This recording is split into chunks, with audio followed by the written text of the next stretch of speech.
Seorang raja memiliki banyak gajah dalam tentara perangnya. Ada seekor gajah yang sangat kuat, sangat patuh, dan sangat terampil, serta memiliki keterampilan perang terbaik. Dalam banyak pertempuran, dia dikirim ke medan perang, tidak pernah kembali kecuali dalam kemenangan. Dia adalah gajah kesayangan sang raja dari ratusan bahkan dari ribuan gajah lainnya. Sang gajah selalu berperang bersama sang raja, penguasa di wilayah barat tersebut. Waktu berjalan terus dan sang gajah semakin tua, sehingga baginda raja tidak lagi mengirimkannya ke medan perang. Tetapi gajah tersebut tetap menjadi bagian dari tim sang raja. Karena setiap saat ketika sang raja melihat gajah tersebut, dia menjadi senang, menjadi bahagia. Sang gajah tetap mendapatkan perhatian serta fasilitas utama dari sang raja. Suatu hari, sang gajah berjalan menuju tepi danau untuk minum. Ketika dekat bibir danau, sang gajah kakinya terjebak di lumpur di tepi danau. Setiap gerakannya bukan membawanya naik, namun semakin tenggelam perlahan.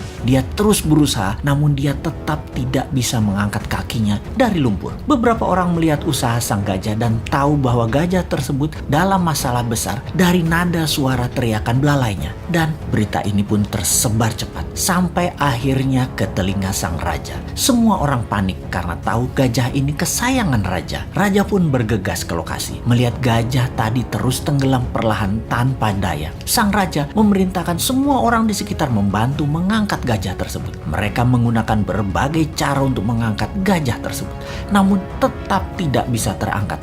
Ini bukan makhluk kecil, ini gajah yang besar. Dalam kegelisahan dan kepanikan raja serta orang sekitarnya, datanglah mantan Perdana Menteri penasehat sang raja dulu. Dia memahami situasi saat itu. Dia menatap sang gajah, kemudian menatap sang raja sambil mengatakan, "Baginda, mainkan genderang perang segera saat ini di sekitar danau. Mainkan dengan keras dan semangat." Raja pun terkejut dengan saran itu, namun dia perintahkan hal itu untuk dilaksanakan. Tak lama kemudian, genderang perang dimainkan, memainkan musik perang. Ajaib, mata sang gajah tua tadi berubah menajam. Tubuhnya mulai bergerak-gerak. Ada perubahan dari perilaku sang gajah kemudian. Sang gajah perlahan mulai bangkit dan tanpa bantuan siapapun, sang gajah perlahan menarik dirinya melawan sedotan lumpur dan bergerak naik serta kemudian berdiri. Semua orang terkejut, tak terkecuali sang raja. Ternyata bukan karena kekurangan atau kelemahan kemampuan fisik yang terjadi pada gajah tersebut.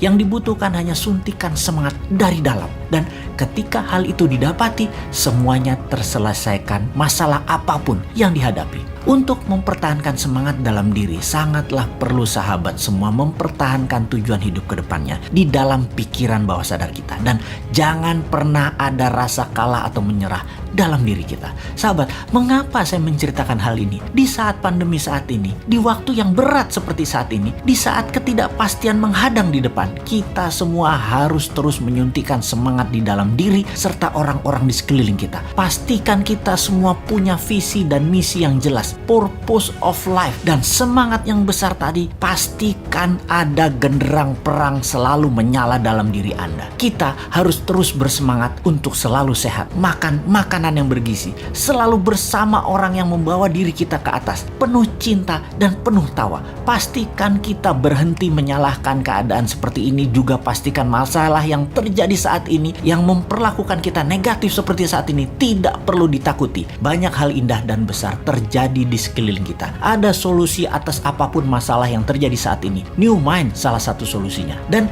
tak lupa, selalulah bersyukur atas apapun yang kita terima, bersyukur atas apa yang terlepas, dan bersyukur atas apa yang akan kita peroleh.